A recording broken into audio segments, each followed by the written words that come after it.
Hello, welcome to the Honest Wargamer. I'm your host, Rob, and let me tell you, my head is in the clouds today because I am incredibly excited to be talking about the faction preview that we've had for the Kharadron Overlords.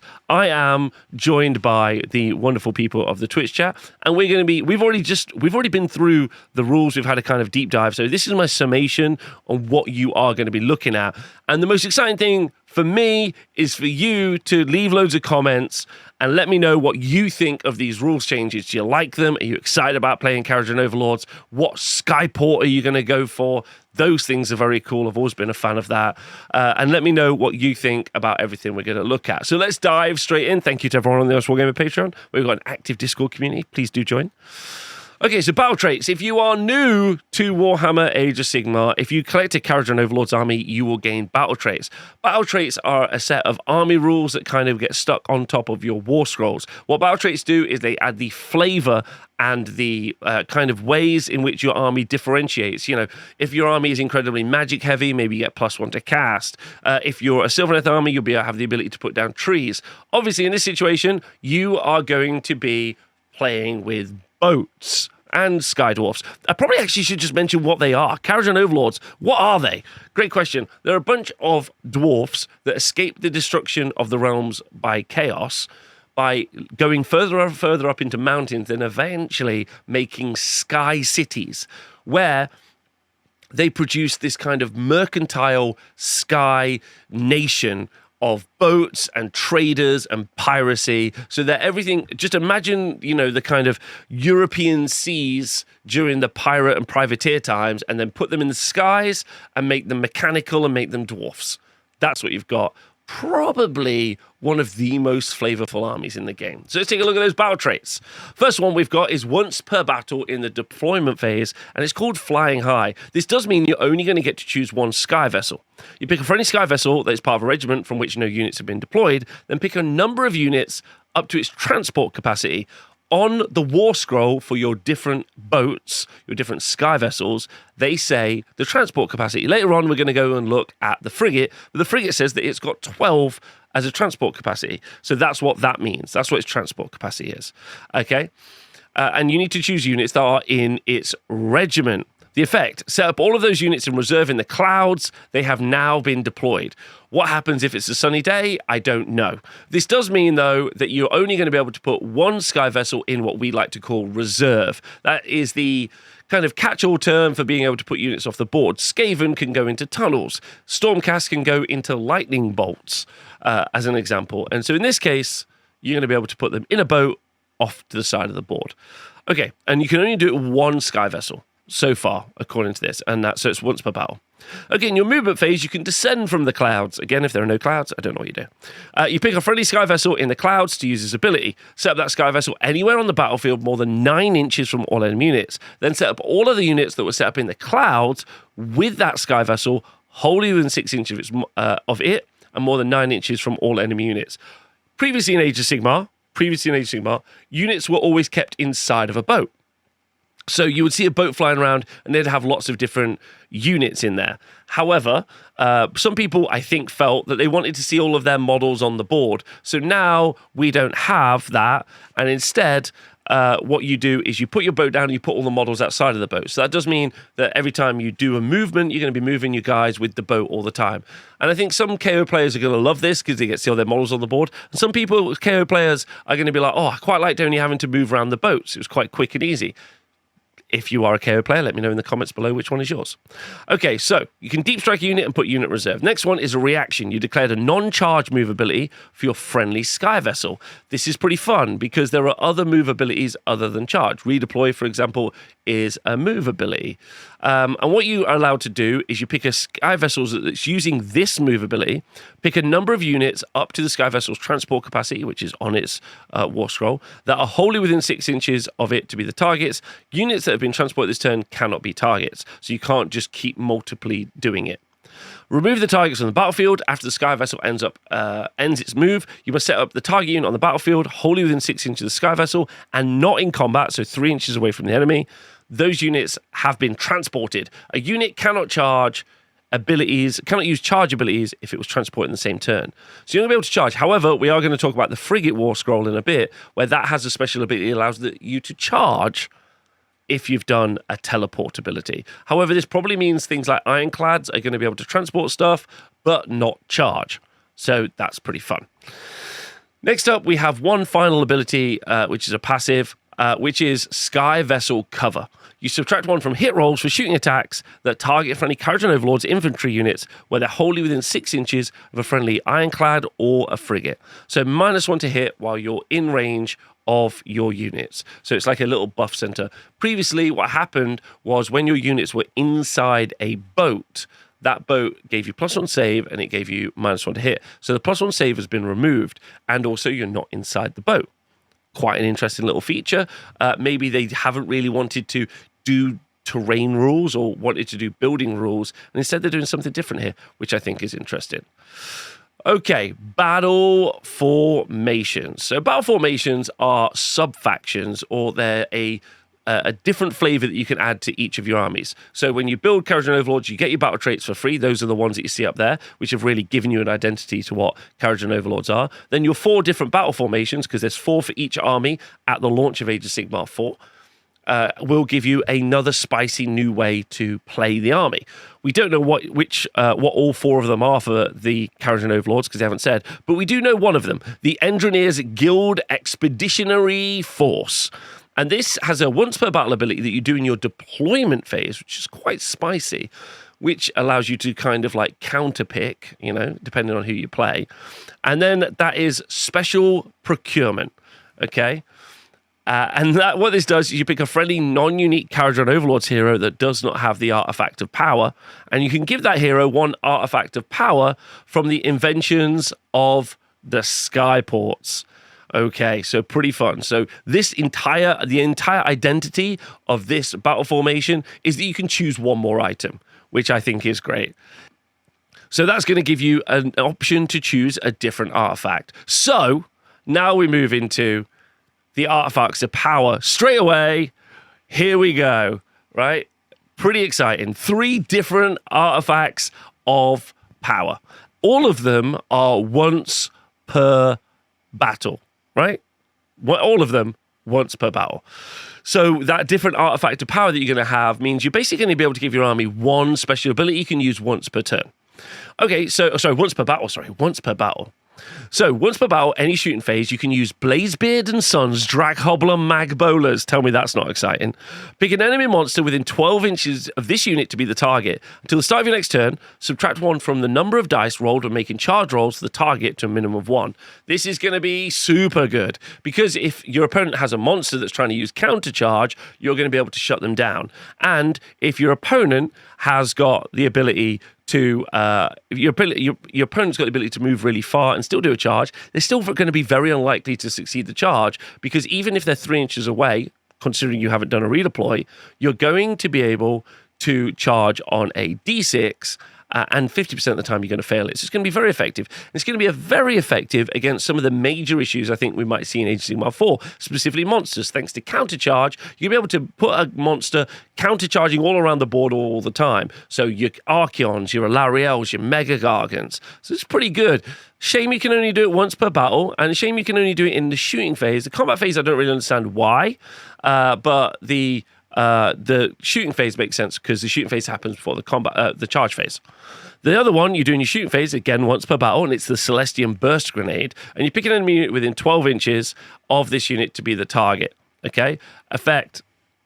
So the Celestian Burst Grenade allows you to pick a unit within 12 inches in the shooting phase, and they cannot have ward saves. No ward rolls can be used for the rest of this turn. Pretty big if you've got an enemy unit that's your unit. If you've got ways to get a lot of rend on units in your army, then they don't have armor saves, they don't have ward saves. Get them out. Once per battle, though, so you're only really going to affect 1 enemy unit, so just be conscious of your choice.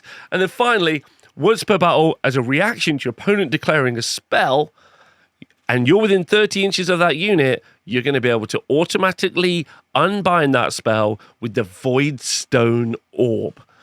So now, with your sub-faction, you can choose 2 of these different artifacts of power and abilities. They have said for the for the indexes when they're released, there'll be 3 artifacts of power and there'll be 3 command traits or like hero traits. We haven't as of yet actually seen like a full roster of what those look like. And because you don't get a spell lore or a prayer lore with Kharadron Overlords, you might end up with more artifacts. However, if not, and if the Kharadron Overlord book is at the end of a 3-year cycle, these are the 3 artifacts that you're going to get to play with, because it's exciting and cool. You're going to get to play with for the next 2.5 years. So that's pretty fun. Now we get to look at some units, which is wicked. First one is the incredible Brock Grungson, the Lord Magnate of Barak Nar. He's got 8 health and a 3-up save, but unfortunately no ward save. He's a War Master. He's unique, which means you can only take 1 of him in the list as well. And as of yet, we don't know what the War Master ability does, but we think it allows you to take more units in a regiment. Okay, 8 health and a 3-up save does mean he's quite survivable, though, which is pretty fun. And he's obviously got 2 shooting profiles and a combat profile. His 2 shooting profiles, one of them is Grungson's Boast, which is an 18-inch shooting attack with 1 attack, hits on a 3, wounds on a 2, Ren 2, D3 plus 3 damage, which is pretty great. And then the Magnate's Charter is 12-inch range, 6 attacks, 3s and 3s, Ren 1, damage 2, and you can shoot into combat. And seeing as he can move 12 inches, that means Grungson's Boast got an 30-inch potential threat range. And as the chat is saying, incredible stuff. D3 plus 3 damage. Numbers just getting bigger, which is fun. And then in melee, he's got 5 attacks, 3s and 3s, Ren 2, damage 2, which we love as well. Okay, so he is what they say is good, unless he's 600 points, in which case he's not good. 40 points, very good.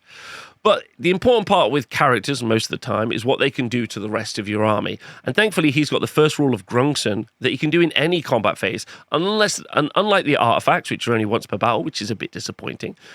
The any combat phase first rule of Grungson means you're going to do this in each combat phase, your opponent's and your turn, and that's really good. Pick 2 other friendly Skyfarer units with this unit's combat range to be the targets. You can add one to the attacks characteristic of their melee weapons for the rest of the turn. This means you can constantly add +1 attack to 2 different units that are in combat range with this guy, and that is very, very cool, especially as some of the units that we're about to talk about, the Balloon Boys, adding +1 attack is very good. He's also got a couple of other abilities. He's got Command the Sky Fleet, and this is only once per battle, and this is a really good one. Pick 3 visible friendly Sky Vessel units wholly within 24 inches, and they're not in combat. Each target can use Run ability and still use Shoot and or Charge abilities later in the same turn. So this does mean on the first turn, you are going to be able to absolutely hammer forward a bunch of Sky Vessels, and that's really good. Especially, it's only once per battle, but you probably don't want to do this more than once per battle, so that's great. And then finally, at the end of any turn, and therefore the end of every turn, he can use the mustache-mounted Aether Blasters. And if he's in combat, you pick a unit that he's in combat with, roll a dice, and on a 2+, you do D3 mortal damage, which is just incredibly cool. And also the timing of it is quite fun because it's the end of any turn. The reason that the timing is pretty important because that's when you're going to work out who controls objectives. And it might come down to just the lowliest grot trying to defend an objective, and he's just outscoring, his OC value is just a little bit higher than yours, and then pow pow, he shoots off those final 2 and he's able to finally control the objective. So the timing is actually pretty good. Unfortunately, Brock has only got a control value of 2. It would have been nice to have seen him get a control value of 5, like we saw with the Wind Spirits when we looked at the Lumineth Realm Lords, but you can't ask for everything, and he's obviously brilliant, as is all of the War Scrolls in Age of Sigmar 4. The next one we're going to talk about is the Archanaut Frigate, one of these Sky Vessels. There are 3 you can get for Kharadron Overlords. This is the medium one. The Ironclad's the biggest. The frigate is pretty much known as the Combat Frigate. And then the little boat is, well, I don't really know what it's for. Anyway, it's very survivable with 15 health and a 3-up save, and it moves 12 inches. It's got a pretty good combat profile at range with 4 shots of its Aether Carbines, which are 3s and 3s, Rend 1, damage 2. And it can also shoot with those in combat. Its heavy Sky Cannon is 24-inch range with 2 shots, 4s, 2s, Ren 2, D3 plus 1, or its heavy Sky Hook, which is the other option. You either choose the Sky Cannon or the Sky Hook, and that's 2 shots, hits on a 4, wounds on 3, Ren 2, damage D6. But if you're shooting at a monster, because it has anti-monster, and anti always matters, anti is not based on rolling a 6 to hit, which is what we call a critical hito. This means if you're ever shooting at something with a monster keyword, these are going to be Ren 3. So 1 frigate is potentially going to do 12 damage against a monster. Delicious, delicious flavor. Okay, and then it's got some combat profiles, but it's not really a combat thing, so don't worry about it. All right, okay, so what's next? Its transport capacity is 12, so you can put up to 12 models inside the frigate. And this is pretty good, specifically because you can have 2 units of balloon boys. We'll talk about those in a minute. They come in units of 3, reinforce them up to units of 6. 2 times 6 is 12. Put them all in a frigate, balloon your dreams away. That's what fly. I need to make more fly-based puns, I think, but I didn't do it.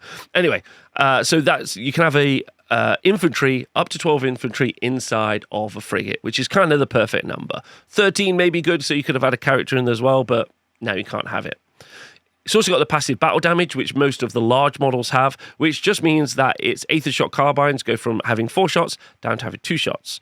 It's also got a bomb rack ability, where if you, in your movement phase, you pick an enemy unit that does not have the fly, and that unit passes across to be the target, you roll 6 dice, and your 4-ups are going to be 1 mortal damage, which is quite nice, a little bit of cheeky mortal damage as you move across stuff. And lastly, and probably its most important rule, is the assault boat rule. And effectively what this means is that you can pick units, I'll read it out in full, that makes sense. This unit cannot use this ability if it is in combat or it has used a run or retreat ability this turn. Pick a number of units up to its transport capacity that are wholly within 6 inches, so that'll be up to 12, and that have not charged this turn to be the targets. Then make a charge roll of 2d6. Remove the targets from the battlefield, then this unit can move a distance up to the value of the charge roll and must end its move within half an inch of a visible unit. Then set up the targets wholly within this unit's combat range. The targets can be set up in combat and have the strike first effect, okay, until the rest of the turn. This unit and the targets have charged. So I said a lot of words. What does it mean? As we know earlier, we can put a unit in reserve. Perfect. That's a battle trait. Then when we deploy them, we deploy the boat down and we deploy models wholly within 6 inches. We can also transport units. Same process. Have units wholly within 6 inches up to the transport capacity, move the boat, get all the models out wholly within 6 inches. So this means you're going to be able to do the teleport and then use the assault boat rule to basically charge and bring those units with you into the charge. That's what this ability means, which is cool. And that means those 2 units are going to get to fight and they are going to get to strike first. But it does mean probably you're not going to get to do the same thing with an ironclad or a gun hauler. So this means that you're going to be able to make fighty melee with these guys, and strike first is going to be very, very effective. So pretty fun. So yeah, I mean, the frigate is good, and I think you've got enough shooting, you've got mobility, you're going to grab objectives. It's got a control value of 5 for holding onto an objective. I think that's great. Next unit we're going to look at are Sky Wardens. These guys are definitely built to be combat units. They are a unit of 3. They're the balloon boys as we know them. Each model has got 2 health and a 4-up save, so they are fairly fragile with only 6 health. They move 12 inches, but obviously if they're in a boat, they can move even further. And you've got a bunch of different loadouts, but if I'm honest, the only right decision to take with this unit is having the Vulcanizer pistol and the Sky Pike, mainly because the Sky Pike is what you're going to be doing with the Sky Wardens because their job is to fight. The Sky Pike has got 2 attacks each, hits on 3, wins on 3, and is rend 1, damage 2, with critical mortals. Because there's only 3 models, this means you only get 6 attacks, which is why something like Brock is going to be so important, because as we know, he can have +1 attack onto these guys, and that means you can have 3 attacks each, which is 9 attacks. Reinforce them up to a unit of 6. That's going to be 18 attacks doing 2 damage each. That's pretty nice. And then if you did have, and then in the other loadout is having the Vulcanizer pistol. So Sky Pike and the Vulcanizer pistol go together. That's a 10-inch range shot, which is nice, especially when you deep strike or when you teleport a unit, because you're 9 inches away, but 9 inches is still within 10 inches, which means you get to shoot. And that has 3 attacks each, hitting on a 3, win on 3, rend 1, damage 1. And again, because there's only 3 models in the unit, that's 9 shots. They can shoot into combat as well. But again, a reinforced unit, you're going to have a pretty spicy 18 shots from this unit, and then you're going to charge. And that feels like it's going to do really well at clearing screens and other stuff. Lastly, they have an ability which is done at the end of any turn, which will mean the end of every turn.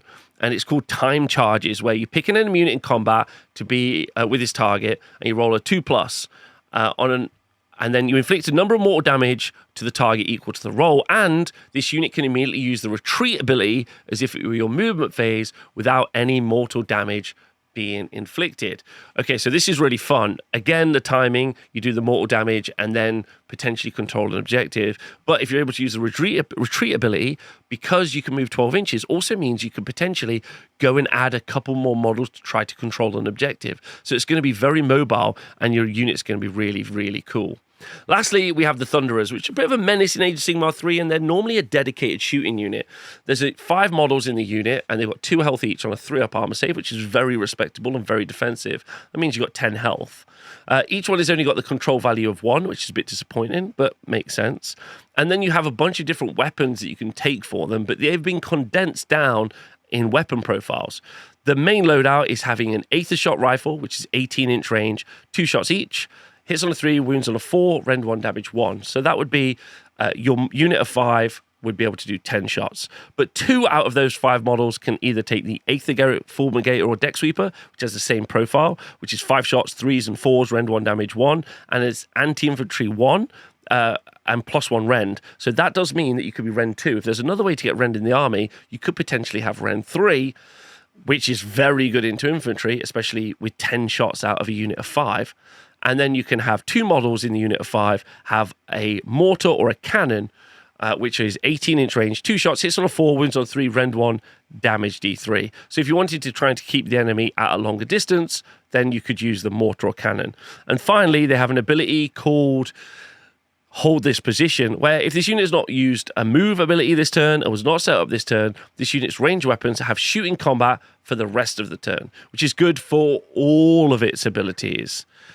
So very, very interesting. Let me know what the Thunderers War Scroll does for you. Lots of people were very scared of the Thunderers War Scroll. It's had many changes over Age of Sigmar's history, mainly because it's one of those really unique set of miniatures where they've all got different weapons, which is really fun.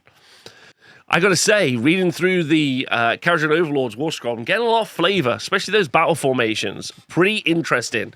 And I'd be excited to see how those artifacts are going to apply across, you know, the maybe 2.5 years that they could be in use for. But ultimately, I think people are going to be happy that they can put their models on the table more and then pick them up a bit and then put them down again and then pick them up again and then put them down again and then pick them up again and then put them down again. And I think they'll really enjoy that, which will be cool. And I'm really excited to see maybe one of the most flavorful armies in Age of Sigmar get a bunch of rules, which is nice. So thanks for watching the video. Hope you're enjoying it. And thanks very much for supporting the show by liking, subscribing, leaving comments and all that other stuff. Loads of love. See you soon.